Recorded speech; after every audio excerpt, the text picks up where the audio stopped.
You're listening to the Archaeology Podcast Network. This is the CRM Archaeology Podcast. It's the show where we pull back the veil of cultural resources management, archaeology, and discuss the issues that everyone is concerned about. Welcome to the podcast.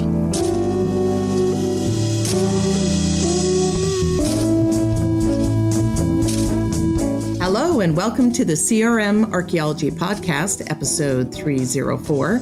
I'm your host, Heather McDaniel McDevitt, and joining me today is Bill in Northern California. Hello. And Andrew in Southern California. Hello. On this episode, we are going to take a stab at our take on the New Year's resolutions for 2025. You have to do that, right? And you know, it's funny because I was talking about this with my son. What is a New Year's resolution? Why does it make sense to do a New Year's resolution? Every day is a new day and a new opportunity for a resolution, right? But I think everybody enjoys having a fresh start and having one day that you can make as your fresh start. You can do that for every day. But I mean, as human beings, I think we like to have something set ahead, something that gives us hope that we can do better, be better. So, you know, I'm sure that most know in the back of their head what is a good resolution. However, how many of us actually successfully follow through with our New Year's resolution? Not many. I know I don't. I'm not very good at it. I would say one of the New Year's resolutions that a lot of people do, right, is losing weight. And that's a toughie, right? I actually started I've started a plan for that. And I started it back in September and I'm making some headway. So I'm coming in with all that already under my belt. So that's a good feeling. And that I'm learning, you know, having that plan and putting together a resolution that's actually going to be successful has definitely, taught me about how sometimes you just there has to be an impetus. There has to be something that you said, I've had enough. And that doesn't always happen on January 1st, right? And if you really, really have this impetus that I've had enough, if you've really had enough, you're ready to do it that next day and make those changes. So when you don't have that motivation of something like you're fed up, but you know that you need to change, what are some concrete ways that you can do that? And so just as a friendly reminder, the first thing that most people will say is that it needs to be attainable. You have to have something that's realistic and that it challenges you and inspires you to make change, but it's not so overwhelming that you give up too quickly or that you give up at all. The other is that it needs to be relevant. It has to be relevant to your life right now. And it needs to be relevant with your values in general and your current life situation. And then the next thing to think about is making sure that it's specific, that you're clearly defining your goals, that you are not saying something like, I just want to be a better person. I know that's not Andrew's New Year's resolution. But what that was, it's close. Mine was to be Galactic Emperor. Oh, but okay. All right. It's almost there. It's almost the same. So, you want to avoid the vague terms. You want to have something very specific. This is your goal. This is how you're going to attain it by having these short-term, medium-term, long-term goals, maybe daily goals. And then when you're making those goals, you want to make sure that they're measurable.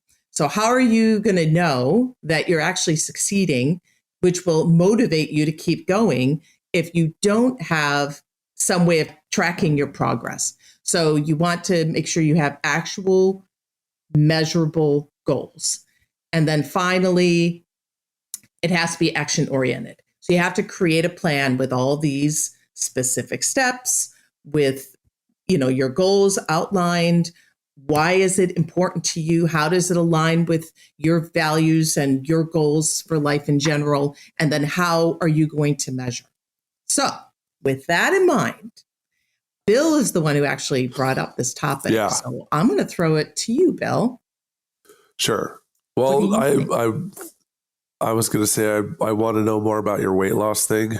I mean, we can go into that later, but yeah, the thing that I realized, I don't think this show's really done a New Year's resolution one. We've done, Christmas, but we don't usually do resolutions. And I was, kind of thought it might be an interesting thing because there's stuff that folks could do to change the way that they think about their life. And then I think that it can move into positive change, right? So I actually am someone who's done a lot of wacky New Year's resolutions in the past. I think I gave up eating at any place that has a drive-through for a year. Let me think. I made the goal to climb Mount Rainier one year, and I made it close, but my guide had to go back. There was someone who needed to go back down, and there wasn't enough guides to go forward. And the way that it works is there can only be 3 people on one rope. And if your person has to take someone back down, then all the people on there don't get to go to the top. So I never got to go to the top, but it took a long time to run and all. But the best thing that came out of that is I stopped smoking cigarettes, which was good. I mean, I guess moving to Seattle really limits your cigarette smoking because you have to stand outside and get soaked in the rain to smoke a cigarette. So it wasn't as easy. It wasn't hard to get rid of that. I think it would have been harder if I lived somewhere else, but I've had a lot of New Year's resolutions. Weight loss, of course, is mine, still on there for multiple years. But I think the big one for this year is alcohol gone. And I've done this one before, no drinking for a year. But, I've been getting sick and stuff like that. And it's not, my body doesn't handle it very well anymore. I'm getting too old to drink anymore. And I also found myself in a horrible habit during the pandemic of just drinking tons more than I should. And that's when I really started to cut back. So now I'm at the point where it's like kind of non-existent anymore. So I think it'll help me since I spent years working towards this. But, as far as archaeology, I know that we have a tradition of drinking alcohol. We've talked about that on the show. There's been some, articles in Science Magazine. I've talked to other folks. I don't know why archaeologists drink as much as we do, but that's going to be the one that is like a personal resolution that also trickles into my job because like every time archaeologists meet, they drink alcohol. Yeah. Yeah. At least they say they do, I think the truth that we've gone over this before in terms of the alcohol and archaeology thing, it's like, it's the same as it is anywhere else. You know what I mean? Oh, they just had a gathering of physicists or whatever, but it's just that archaeology sells it. They put it on the poster. Well, no, and also archaeologists take it to the next level. If you hung out with the physicists, they actually understand the damage it does to your body to drink alcohol. I mean, if it's so bad that the federal government's going to say it's a carcinogen, like that's got to be really bad. That's up there with like cigarettes, which we know are bad. Yeah. Asbestos, those are carcinogens. And so that's where they're putting alcohol now. So like folks know it's bad, but in archaeology, I think we just like throw all concern to the wind and just go wild. I don't know why it's like that. I think it's... my point is just, I think it's the same everywhere though. I think we just talk about it a lot more and deflect ourselves. I don't know. I don't think it's the same everywhere. Yeah. So, having come with my, previous career in hockey, it's a very, there's a lot of drinking there. It comes with the social camaraderie. Yeah, the camaraderie in the locker room afterwards, the celebration. It is definitely pretty common there. I think in archaeology, though, it's different than there's more places to do it. So in hockey, it's the locker room. It's after the game, right?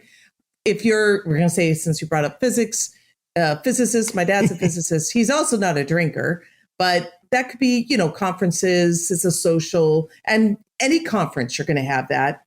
Any professional conference you have drinking, right? But in archaeology, we spend a lot of time. How many professions spend 24/7 with their colleagues in the field? I mean, you have biologists, right? Geologists, but for the most part, most professions don't do that. And so, think about it, human behavior. If you're with people that you don't know, and let's say there are some people that feel uncomfortable having to be thrown in with a group of people and you're with them 24/7. Sometimes alcohol helps break the barriers. Maybe that's one reason. I don't know. Yeah. But I do think that the field component definitely makes it more prevalent in archaeology. Yeah, no, I think I can see that. That's true. The setup of that sort of field component, and you're sort of away from your everyday life too. On top of all of that, it's like this is where I drink. Why don't we talk about, because we could totally talk about alcohol and archaeology. Yeah, I know. Keep it on topic. How about we talk in this first episode? It'd be kind of fun to just talk about what are maybe the craziest resolution that you did that was not successful, and maybe a really like abnormal one or out of the box one that was successful. Sure. I think that's great. And I just wanted to comment on Bill's for a second, because I thought Bill's were great. Bill had two, right? He had the don't drink, which is the super most common one of all. Which I think is great. And the climbing Mount Rainier thing, Bill, I think kicks ass. And you really achieved your goal, really. I mean, you did the thing. And you had to turn to it. Like the other thing, too, is I started to think about what are things that I could do before I get older, right? So you start to think about how many more years could I try to climb Mount Rainier? Totally. And what was crazy is at the time, I didn't have very much money. So I had to do fundraisers and a whole bunch of other stuff to raise. Now I could just go, right? Like if I'm the way the guides worked, that we went on, I think it was Rainier Mountaineering. It's RMI. I can't remember what they also lead, trips up Kilimanjaro and a whole bunch of other stuff. But that goal is still there. And I never got to go to the top. And before, like I said, it took me a long time to raise the money. Now I don't have to. Now I just have to get in shape to climb the mountain. Yeah. So I remember what the training was. I could do all the stuff. I just have to put it together and then, make a push in the summertime. Actually, it's even easier now that I'm not doing CRM full time because I have summers off. That's 3 months that I could plan ahead a year in advance and know that I'm going to go there. I just need to get in shape, right? It's not easy. Yeah, no, totally. So they don't really screen the people who try to climb. It's just whoever shows up with the money, they say, okay, well, do you have any heart issues, this, that, anything that's going to prevent you? Nope. Okay, then you can go ahead and go. And you could just pull over your car, park it in their lot, and then try to climb Mount Rainier. Well, the problem with that is that then people who actually cannot make it are roped up with people who spent a year training for it. And so you'd have to set aside your own thing to be like, all 3 of us are going to go together and we're part of our own group and all of us will take it seriously. And whoever we get chained to, none of us is going to go back down. And that's the way that you make it up. But I was just a guy who was part of a whole, Thursday, Friday, Saturday thing. And I was chained up with a bunch of other randoms. And as we were going up, people were peeling off, It starts off I got plenty of guides that only have 1 or 2 people, but they start getting peeled off and then it winnows it down until it's unsafe. And I was the one whose guide drew the short straw and I had to go back down. Right. Okay, Bill, here's an idea. Yeah. There's 3 of us on this podcast. Not only do we climb Mount Rainier, but we record a podcast at the top of Mount Rainier.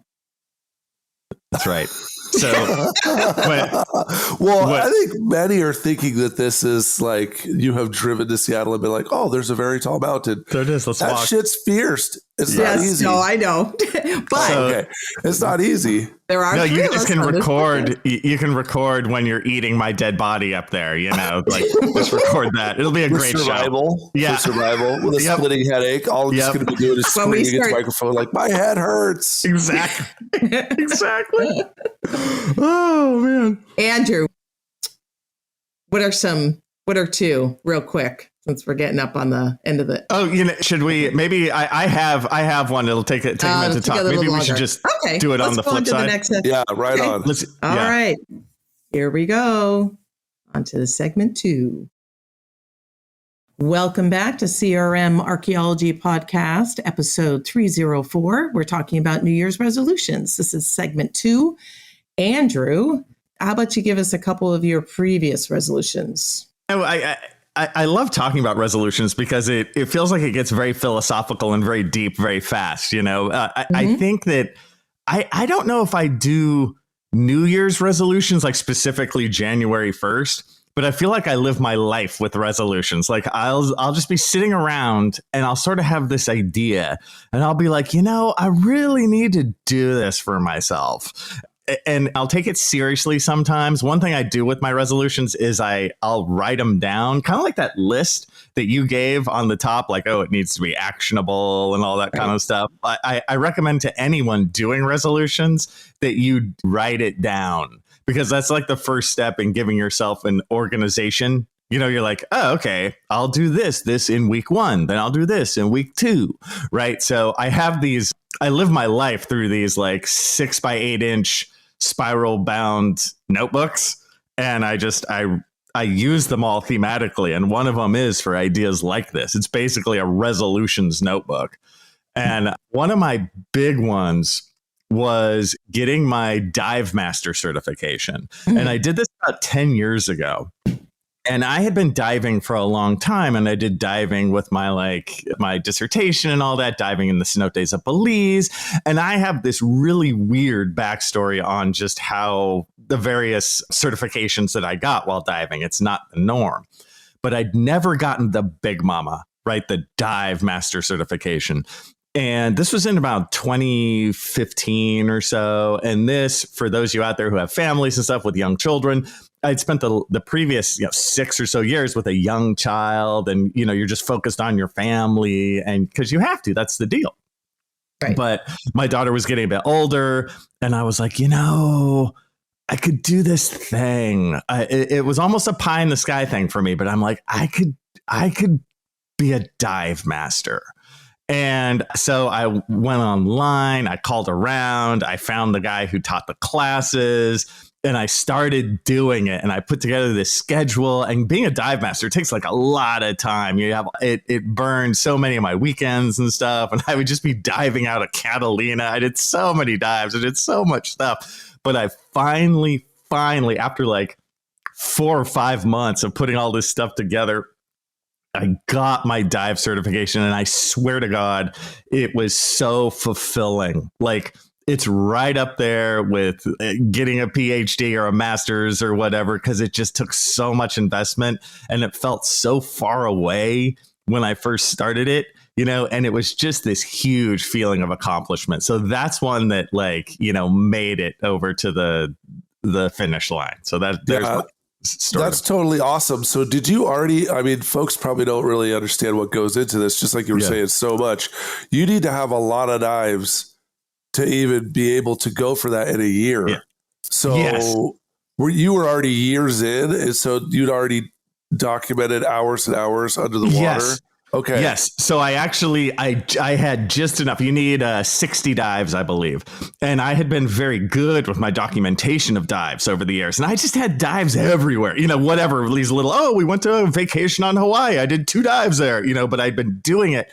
I'd been diving before that for like 20 years, so I just, from time to time, I'd written them all down, and I had just enough. Yeah. So sweet. Yeah. So then you just had to take the class, then all the certification dives that go along with it. Yeah. So did you I assume you had to go in person to the class? Oh yeah. Sessions. Yep. Oh yeah. So we would meet, and the instructor, Steve Millington, Scuba Steve, he was the coolest guy. He's fantastic. And he would work with my schedule. It'd be like, Wednesday, I have it free. Oh, okay, let's go diving. Like it was always like that. So I just like jigsaw puzzled it together.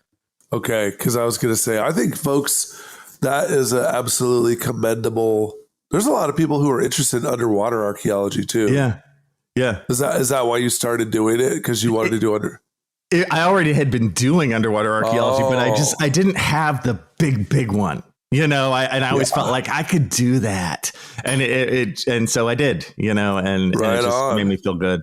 Yeah, that's pretty amazing. That is amazing. I think it's a example of how sometimes you don't even realize what it is that you want to do, and right, until you get something else takes you there. Like for you, as your dissertation, you may not even realize there was such a thing as master diving way before you even got into, underwater archaeology. And then you realize there's so many worlds out there. And that's why, like, I think this New Year's resolution ideas is a topic is so good, because it doesn't have to be these stereotypical New Year's resolutions.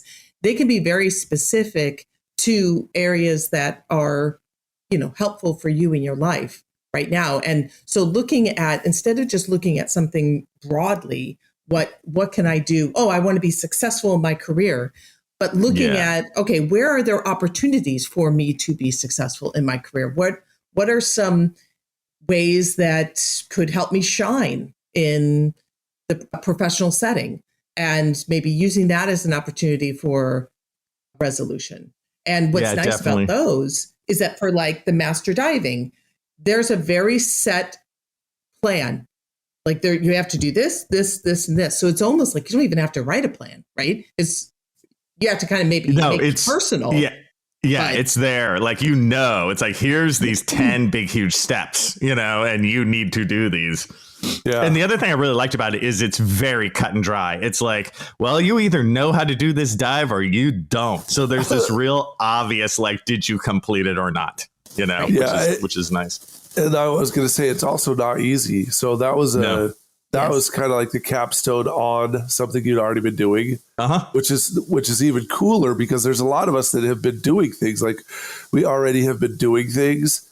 And if we just use this year to be like, oh, well, we're just going to go over the top. Like, I've already been cutting back. I've already been on a diet. I've already been doing this. I'm going to lose 15 pounds. Like, you have the framework. Now you've just put a name on it.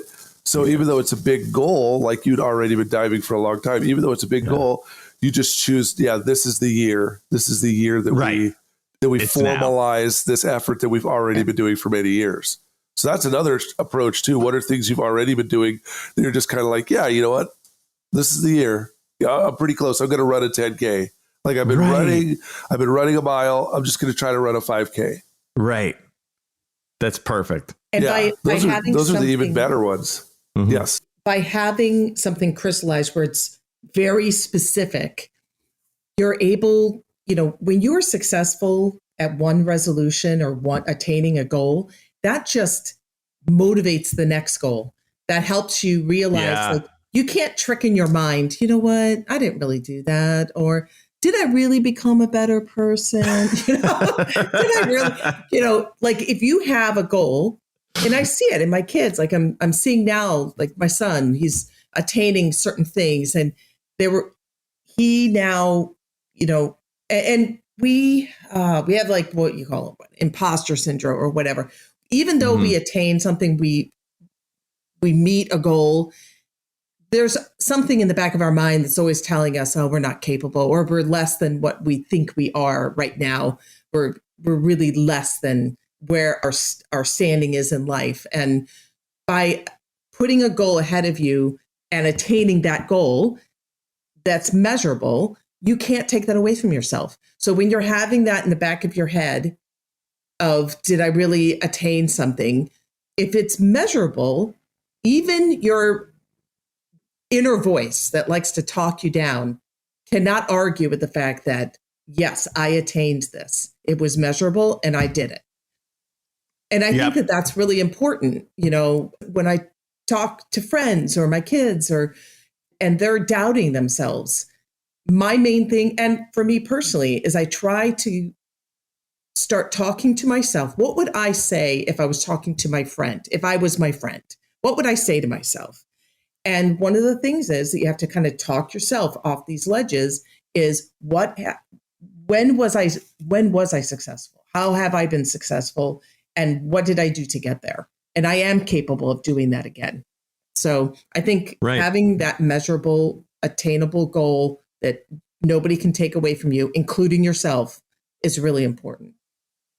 Yeah, no, I agree. And one last thing on the diving thing. I got that. I just did the math when I was 44, right? So I didn't do this when I was 26 years old or something like that. So just realize if you're a bit older or whatever, don't like just stew on like, I'm too old. It's like, no, you're not. Go through the list. If you need to get in shape, then that's your first step. Like, get in better shape. as you go to it. I think it reminds me, Bill, of the climbing Mount Rainier. It's like first you got to, you have to be in shape enough to do it. Yeah. Yeah. And I'm glad you put that out there about age, because there's certain goals that are easier to attain when you're young than they are when you're old. Right. And there's also certain goals that are better for you to attain when you're old than when you're young. Right. Because I guess I'll just use my own personal. I think that taking a cruise when I'm old is a good idea compared to when I'm young and I can actually go up Machu Picchu. I can surf. I can do different things because my body, it doesn't need as much rest. It's more flexible. And if I fall, I don't get injured right away. But when I'm 70 years old, just go tottering from pool to pool and eating and just like watching concerts. Like that seems rad. Totally, that's a great point. It could seem cool if I was young, but also I could see how I'd be super bored on a boat with a bunch of elders, in this situation, right? So that's just me. That's my own personal one. I think that climbing Rainier when I'm 70 is going to be very, very, very difficult. So when I was in my 20s, that is the best time to do it. But as every year unfolds, it's not going to be easy. Same thing with diving. I mean, it's just not going to be as attainable and easy when you have a young family or when you're like 19 because you don't have the cash. You have to work. It's not easy, right? But when you're 44, yes, you already have 20 years of experience. You have been diving all around the world. It's much easier, right? Yeah. So there's some stuff that if you're younger and you're out there, make that a priority. Like these running goals, these climbing and hiking and mountain climbing goals, those are young person's stuff. The other ones of like, I'm going to go and see something that you can pretty much see from the tour bus or, I'm going to eat at all the best restaurants in San Francisco. Yeah. Like, dude, sweet. Do that when you're older. And that is the whole thing, like getting to the restaurant and eating some food. That is the goal. Yep. Yeah. Also, cutting things out too is a good idea. It depends on like what stage you're in, but especially health goals, like losing weight, eating more vegetables, all that stuff. When you're older, like that's critical. 44, 45, that's when you really should be like, yes, I'm going to get my high blood pressure under control. I am going to stop eating fast food. Like those are great. When you're young, it's like, I'm going to stop eating fast food. That's awesome. If you were able to keep that up for your whole life, you'd be amazing. Like you'd be in amazing health. I can imagine you'd be in amazing health, right? But at middle age, when they start going like, well, seems like I can make you eat a bunch of chemicals here for the next 25 years to lower this. Or you could probably eat oatmeal and increase your fiber. Like, okay, I think I'll just do that for New Year's, right? When you're younger, there's a bunch of different pathways you could go. As you get older, they're kind of like surgery, chemicals, or stop doing that. Like, I think I'll choose stop doing that. I think as far as age goes too, don't, trust us. We're all around the same age, Bill, Andrew, and I. And I think that the one thing you think that you're old now, somebody who's for us, we're in our 50s or late 40s. For us, somebody who's 70 thinks that we're young, right? And if you're 30 and you think you're old, trust me, we think you're young. So just, maybe you don't just give up on, I think a lot of times people are like, you know what, all the big things, all the things that would be impressive or I would think are impressive are, past my potential at this point. And so maybe you thought when you were younger, I'm going to climb Mount Everest, right? But now you realize that for various different reasons, that's not realistic. It's not quote unquote attainable for you at this point. So what are other things? Like if you think reaching the pinnacle of something is physically like a mountain, so you pick Mount Rainier, that might be still a little bit more than you can handle. Maybe Mount Whitney in California. Exactly. Maybe, like see, bring it down. You can that's the golden moment. It's like if you can't do it, you don't just go, oh, well, I suck. It's like, no. You pick another one. Uh-huh. Right. And like if you are older too, especially like all three of us in California, doing something like visiting every California state park. Yeah. That's something that you could drive to most of them. Mm-hmm. There's hundreds in the entire system. So you'd see the entire state, right? That's one of those kind of elder ones if you're still able to drive. Like that's the kind of goal. Like that is not easy. And I don't know how, there's a lot of people who live in this state, and I don't know how many of them have ever seen every state park. That's just in one state. But those are also attainable goals. It'll get you out. You got to plan, you got to travel, you got to go around. Some places you have to make reservations. You know, it's not going to be a super easy thing, but in a year, you probably could visit all the California state parks in 1 year. And if you were older, that's a perfect goal because you would see all different kinds of parts of the state. Yeah. Or any respective, like whatever state you're in.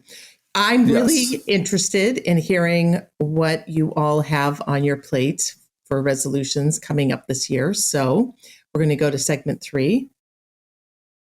Welcome back to CRM Archaeology Podcast, episode 304, segment 3. So we've been talking about New Year's resolutions.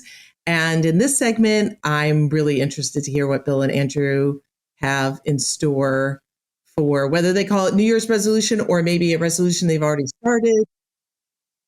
Yeah. You guys aiming at? I mean, I guess I already started the alcohol one. Like I said, I just realized that I'm getting trashed by it. I don't feel good, man. It just doesn't make me feel good. And I thought that it was like wheat, and then I thought it was this, and I thought it was that, and I thought it was sugar. And I was like, oh, it's the refined and distilled sugar that we call alcohol. That's the one. So I identified it in 2024. Now I'm like, okay, well, let's just see what happens over this year. But that's the one. But the other thing I'm going to do as far as archaeology is I'm going to right size my engagement with archaeology organizations. Like we were talking about this. I like over the years spent time on the board of directors for the Society for Historical Archaeology, and, you know, was with California Archaeology doing stuff for diversity and everything. And I just realized that I only have one life to live. Yep. And being part of the directorship of these archaeology organizations and engaging with them, and then watching decades go by and nothing happening, like no measurable change happening, I just realized that it was just super draining. And even though I get invitation, like I'm just going to, 2025, I'm booked to take conferences, but after that, I'm just going to stop. I'm going to choose the one or two that I actually enjoy being a part of. And the rest of them are going to kind of just melt away. And I'm just going to stop even, you know, engaging, right? Because you can get on so many different committees and invites to these talks and all this stuff. It's expensive to go to them. You know, surprisingly, universities aren't rolling in cash, so you don't get reimbursed for every single, you know, conference. And then you realize when you get there, you're part of a forum that's just 2 hours of people bitching about shit they've been bitching about since 1969. And then and nothing ever happens, right? Like everybody walks away like, sweet, man, I feel invigorated. Yeah, the minute you get home, you get to your desk, you're not going to do shit. And so I saw for, you know, years watching this happen that certain organizations are less, I want to read the magazine and I want to give a talk at their conference. And other organizations, it seems like, are trying to do something. And so I am interested in being part of committees on those. So 2025 is the year that I decide which organizations are worth me spending any more time and which ones are not. Yep. That's a good one. Yeah. I think mine kind of dovetails in that. And mine currently does break a lot of the rules that we have here about the New Year's resolution. So this wasn't New Year's specifically, but it was so close to New Year's. It's almost a New Year's resolution, which mine, it just starts with the theme that I learned in 2024, which is, here comes the cliche, money isn't everything. That is what I learned in 2024, because I taught more classes and did more jobs and honestly made more money than I ever have any other year, right? 2024, I did, dude. I burned the candle at both ends. I taught extra classes. I taught a total of 8 classes in the spring and 9 classes in the spring and 8 classes in the fall. Wowzers. And I taught, it was insane. And I taught summer school. I had a couple other like media jobs that I did. And I just was going to town, you guys. Like it was over the top. So the positive side was I was able to pay down some debt and stuff, which was really, really great. You know, like that part's really good. But I got to the end of 2024 and I'm just like, dude, like that was insane. It felt so good to achieve goals like paying down debt. It can be its own resolution, Yes. And I got really, really far along on that, but I was like, man, there's just other things in life besides this. Like I need to chill out. I need to just like enjoy some things. I need to spend a bit less money too, Yeah. And so my next action item or whatever is to sort of put it in my little notebook and then figure out exactly, okay, where am I going to cut back in terms of expense? And then what else am I going to do with myself with my newfound time? But I'm looking forward to that because 2024 for me was a big grind. I have a million questions about that, but it sounds to me like you're putting in 10 to 12 hour days of teaching. If you're teaching 9 classes, yeah. So no, it was the worst. There were certain days, I think it was Wednesday, where I was standing up talking in front of people for 9 hours. Like 9, wow. As I always say, the Rolling Stones only got to do it for 2 hours on the weekend, and it was like my voice was all getting all messed up because I was just talking too much. I was so exhausted, dude. And so, it was too much. It was too much. I'm not going to do that again. I do think it's always nice to make money and do things, but if I need to do something else, like in the coming year, I'll do a completely different job doing something else, where you don't have to talk, right? Yeah. Because it's too much. It's too much on the body. The other thing that's associated with that too, that a lot of people don't understand is like, you do the lecture and you build the entire course and you set it to go. Mm-hmm. And then there's this extra labor, this extra extraction that happens in the form of, I had something happen in my life, therefore I'm not going to do things as they were said in the syllabus. That's the recipe for getting an A. Will you adjust your life? Oh, yeah. Because I had a thing that happened in my life. Yeah. Or, I'm just really super interested in this, and I like you, and I want to talk with you a lot more. But like, you just spent hours talking, and you just spent hours doing something, right?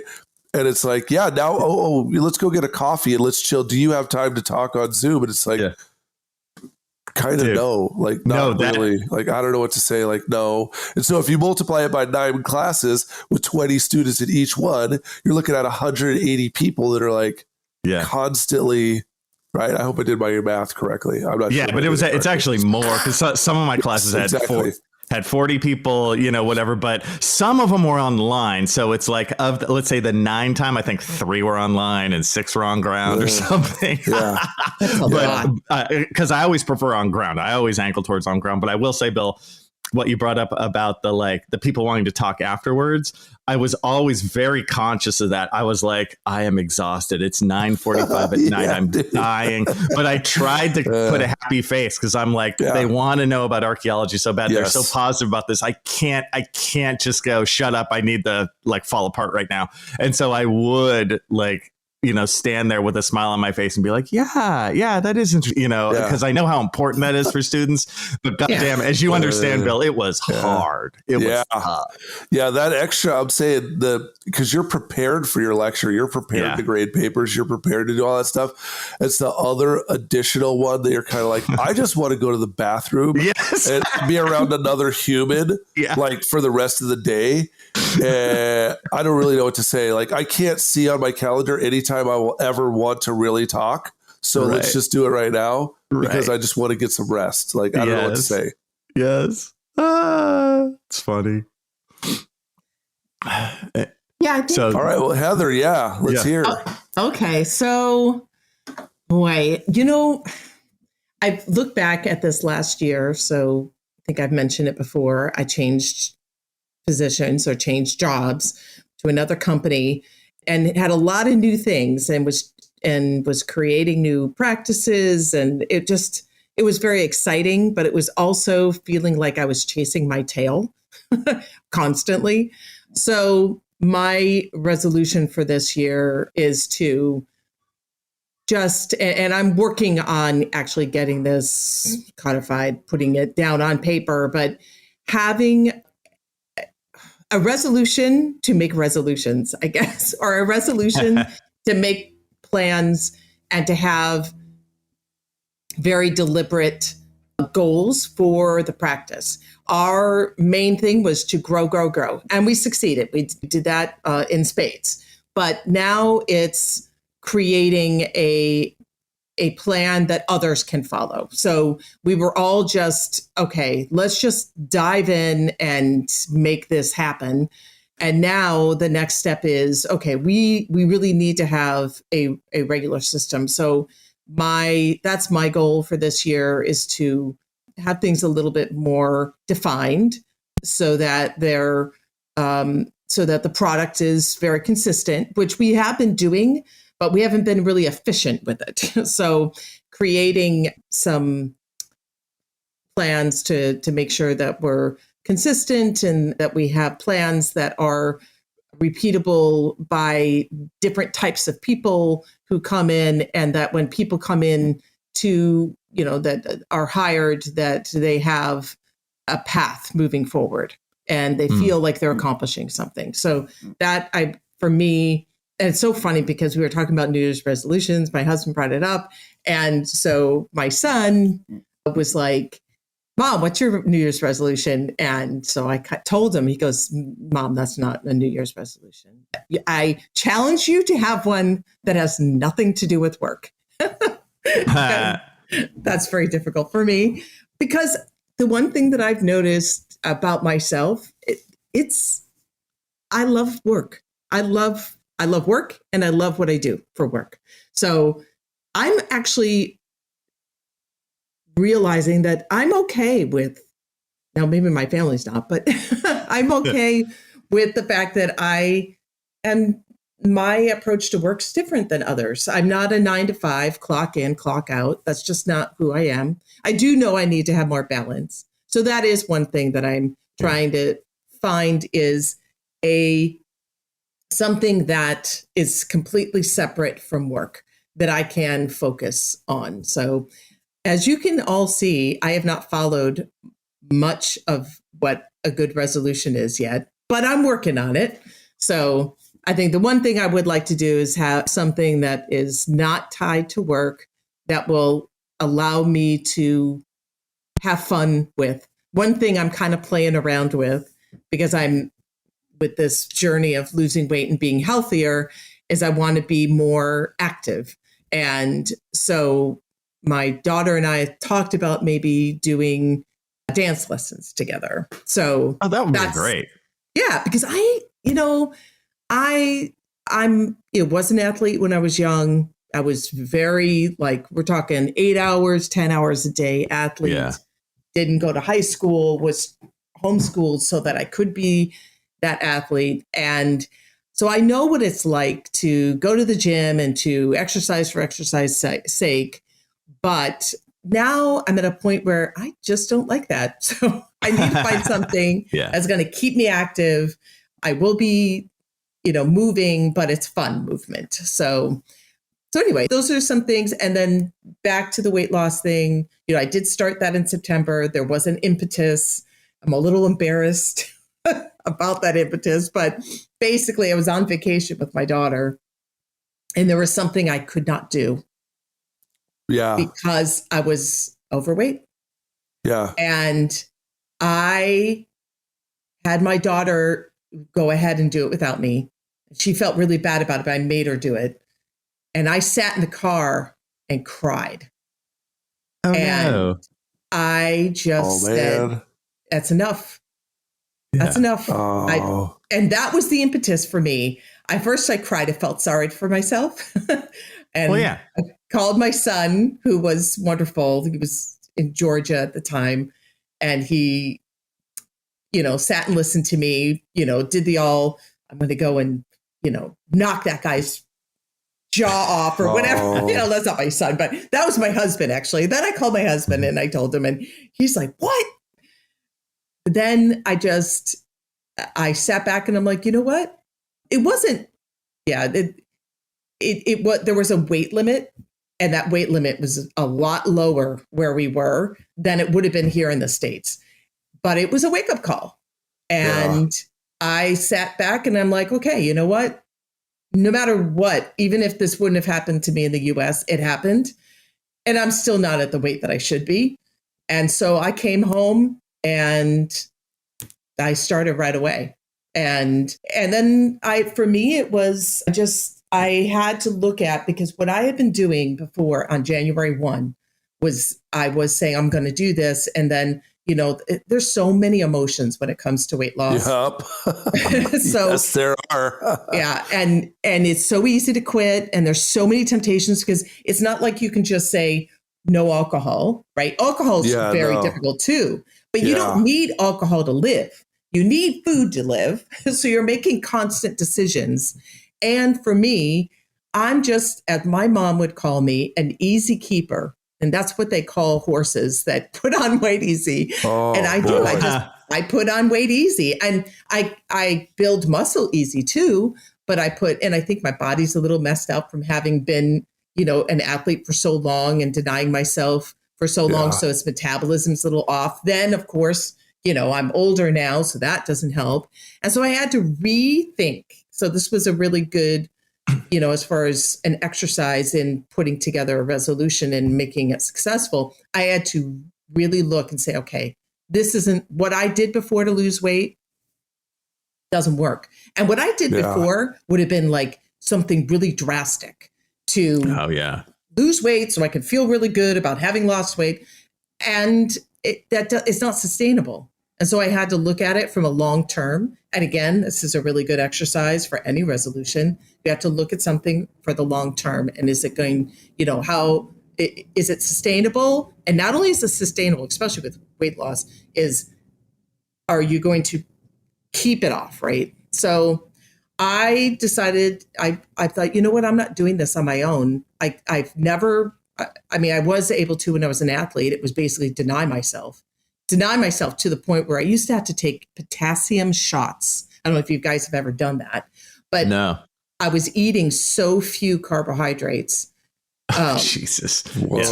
And usually that's the opposite, right? But I was a figure skater, competitive figure skater at the time when I was really young. And gymnasts and figure skaters, we eat very low carbohydrates to keep ourselves like below our good weight, and just enough carbohydrates to keep ourselves going. But because I wasn't eating enough, I would have to take these shots of potassium that would wake me up a bit, right? And so it was that bad. And so those, that's not going to work. So I went to a doctor who gave me a plan, and that plan has definitely helped me. Plus, I'm accountable to somebody, and he really, did an assessment and figured out what it is that I need to do long-term weight loss that will last. And it cost me money, but it was worth it. It was totally worth it. Yeah, 100%.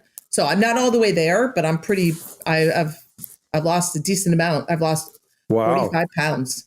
Damn, dude. All right. Yeah, that's great. So it's nice to go into January and to know that I'm already there. So I've already got this momentum. And this has been something that's plagued me my whole life, really. Yeah. Like even when I was really thin, it was always something that was in the back of my head. And it's a good feeling. So, and then, taking that, and when you do it, and for those that say, I don't want to do resolutions, that's, I don't know what they say, corny or cringy or whatever they say. Yeah. It really is, it helps you in other areas of your life when you build confidence because you've accomplished something. Whether you want to call it resolution or not, it's totally worth it. Put something, a goal in front of you. We're goal-oriented creatures. We need that. Totally. Yeah, I agree. And Heather, for your weight loss thing, was it mainly like a food plan, like a diet plan, or was it like diet plus exercise? It's both. And one of the things that's really been helpful for me is this intermittent fasting. So I don't eat after my dinner at all. And then I actually do not eat breakfast, and I don't eat until noon. And that, that's not for everybody. Not everybody's, it took some getting used to, but that definitely has helped. And then when I do eat, it's, I'm not eating the carbs. I'm not eating bread. Yeah, I get it. Yeah. So yeah, no, that's cool. And the intermittent fasting thing, I've heard that a lot, and I'm sort of looking at some of this just for myself. And I mean, I'm a fairly skinny dude, but I do notice as I get older that I am putting on some weight slowly but surely. In certain areas. Yeah, my dad was always skinny, and then he put it in his stomach area. Tummy. That's usually where guys put it. Yeah. That is where men put it. Yeah. Mm-hmm. So, but I really encourage people, because we're near the end, but here, just, I encourage people, even if you don't want to call it that New Year's resolution, put a goal in front of you, a goal that's attainable, a goal that you really, that's going to make you feel good. Not a goal that, I don't know, that appeals to your sense of hope and that things can be good in life, right? I really encourage everyone to just find something that they can apply themselves to and do it in a manner that you can sit back and say, you know what, I've accomplished at least this much. Make it measurable, and then give yourself a chance to pat yourself on the back, use that success, and move forward to your next goal. Excellent. Anything else you guys want to say? Well, also remember it's only a year. So you're talking about something much more sustainable, a lifestyle change, but our New Year's resolution can also just be something wacky for a year, right? Yeah. So it doesn't have to, with any luck, you'll make it for multiple more years. And if you start and you don't like it, then when the year's over, just stop doing that. That's a great point. It could just be something fun. Like I'm going to do a puzzle every week or something. Yeah. Andrew? I have nothing. Except to say that I liked this episode, man. It was deep. It was philosophical. It made you feel good. Yeah. I'm I think we've had some breakthroughs. Yeah. I like it. I did, dude. This is great. Good idea. Cool. Well, and I was vulnerable to everybody. That was hard. Wow. The fact that it's a hard thing, but I'll say that sometimes those hard moments of life are what give you the kick in the pants that you need. So great. True. That's it for another episode of the CRM Archaeology Podcast. Links to some of the items mentioned on the show are in the show notes for this podcast, which can be found at www.arcpodnet.com/CRMArcPodcast. Please comment and share anywhere you see the show. If you'd like us to answer a question on a future episode, email us. Use the contact form on the website, or just email chris@archaeologypodcastnetwork.com. Support the show and the network at arcpodnet.com/members. Get some swag and extra content while you're there. Send us show suggestions and interview suggestions. We want this to be a resource for field technicians everywhere, and we want to know what you want to know about. Well, thanks everyone for joining us this week, and all our listeners for tuning in, and we'll see you in the field. Adios. See you guys next time. Goodbye.